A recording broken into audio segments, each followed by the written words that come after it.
হলিউডের ইতিহাসে নতুন রেকর্ড গড়ল পপ সম্রাট মাইকেল জ্যাকসনের প্রতীক্ষিত বায়োপিক মাইকেলের টিজার। অ্যান্টনি ফুকো পরিচালিত এই ছবির ট্রেলারটি মুক্তির মাত্র ২৪ ঘন্টায় ১১৬.২ মিলিয়ন ভিউ সংগ্রহ করে, যা যে কোনো মিউজিক্যাল বায়োপিকের ট্রেলারের ক্ষেত্রে সর্বোচ্চ।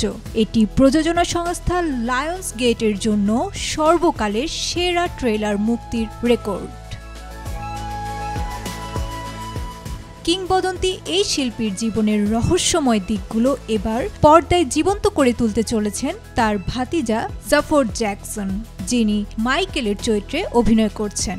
প্রকাশিত টিজারে জাফরকে মাইকেলের বিখ্যাত মুনওয়াক এবং থ্রিলার যুগের মনোমুগ্ধকর পারফরম্যান্সে নিখুঁতভাবে দেখা যায়। মাইকেল জ্যাকসন, যিনি কিং অফ পপ নামে বিশ্বব্যাপী পরিচিত, তার সঙ্গীত এবং নাচের জাদুতে কোটি কোটি মানুষকে মন্ত্রমুগ্ধ করেছেন। তার অ্যালবাম থ্রিলার সর্বকালের সবচেয়ে বেশি বিক্রি হওয়া অ্যালবামগুলোর মধ্যে অন্যতম।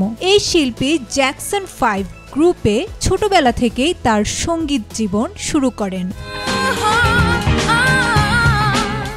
মাইকেল ছবিতে তারকাদের এক বিশাল সমাবেশ রয়েছে, যার মধ্যে কোলম্যান ডোমিঙ্গো, নিয়া লং এবং মাইলস টেলর চরিত্রগুলো অন্যতম। প্রয়াত গায়কের মা ক্যাথরিন জ্যাকসন তার নাতি জাফরের প্রশংসা করে বলেছেন, জাফর আমার ছেলের সঙ্গে দেখতে প্রায় একই রকম।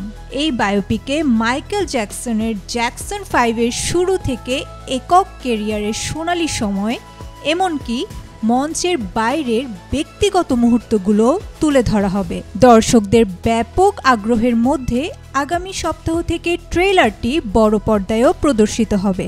২০২৬ সালের ২৪শে এপ্রিল ছবিটি বিশ্বব্যাপী মুক্তি পাবে। Desk report, B news 24।